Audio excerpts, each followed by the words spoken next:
سلطان محمود غزنوی کا دربار لگا ہوا تھا۔ دربار میں ہزاروں افراد شریک تھے، جن میں اولیاء بھی موجود تھے۔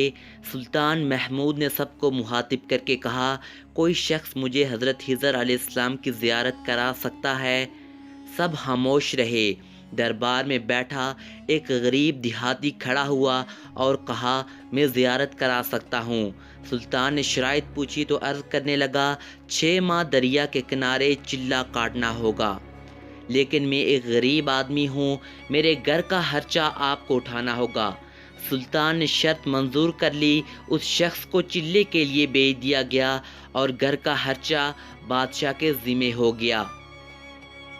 6 ماہ گزرنے کے بعد سلطان نے اس شخص کو دربار میں حاضر کیا اور پوچھا تو دیہاتی کہنے لگا، حضور کچھ وظائف الٹے ہو گئے ہیں، لہٰذا 6 ماہ مزید لگیں گے۔ مزید 6 ماہ گزرنے کے بعد سلطان محمود کے دربار میں اس شخص کو دوبارہ پیش کیا گیا تو بادشاہ نے پوچھا، میرے کام کا کیا ہوا؟ یہ بات سن کر دیہاتی کہنے لگا، بادشاہ سلامت، کہاں میں گنہگار اور کہاں حضرت خضر علیہ السلام؟ میں نے آپ سے جھوٹ بولا، میرے گھر کا خرچہ پورا نہیں ہو رہا تھا، بچے بھوک سے مر رہے تھے، اس لیے ایسا کرنے پر مجبور ہوا۔ سلطان محمود غزنوی نے اپنے ایک وزیر کو کھڑا کیا اور پوچھا، اس شخص کی سزا کیا ہے؟ وزیر نے کہا، سر اس شخص نے بادشاہ کے ساتھ جھوٹ بولا ہے، لہٰذا اس کا گلا کاٹ دیا جائے۔ دربار میں ایک نورانی چہرے والے بزرگ بھی تشریف فرما تھے۔ کہنے لگے، بادشاہ سلامت، اس وزیر نے بالکل ٹھیک کہا۔ بادشاہ نے دوسرے وزیر سے پوچھا، آپ بتاؤ۔ اس نے کہا، سر اس شخص نے بادشاہ کے ساتھ فراڈ کیا ہے، اس شخص کا گلا نہ کاٹا جائے بلکہ اسے کتوں کے آگے ڈال دیا جائے تاکہ یہ ذلیل ہو کر مرے۔ دربار میں بیٹھے اسی نورانی چہرے والے بزرگ نے کہا، بادشاہ سلامت، یہ وزیر بالکل ٹھیک کہہ رہا ہے۔ سلطان محمود غزنوی نے اپنے پیارے غلام ایاز سے پوچھا، تم کیا کہتے ہو؟ ایاز نے کہا، بادشاہ سلامت، آپ کی بادشاہی سے 1 سال ایک غریب کے بچے پلتے رہے، آپ کے خزانے میں کوئی کمی نہیں آئی اور نہ ہی اس کے جھوٹ سے آپ کی شان میں کوئی فرق پڑا۔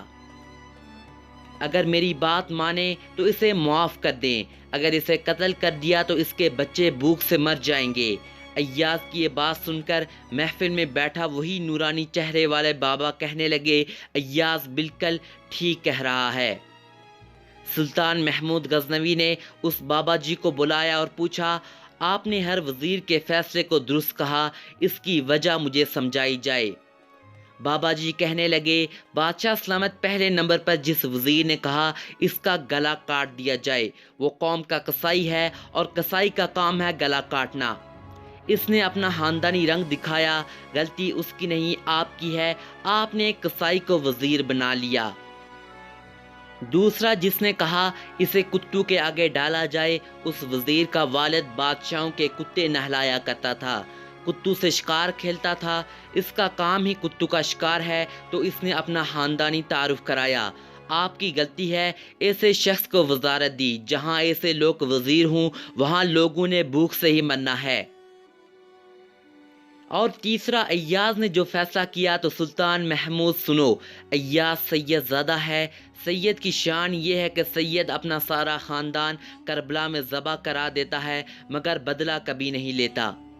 سلطان محمود اپنی کرسی سے کھڑے ہو جاتے ہیں اور ایاز کو مخاطب کر کے کہتے ہیں، ایاز، تم نے آج تک مجھے کیوں نہیں بتایا کہ تم سید ہو؟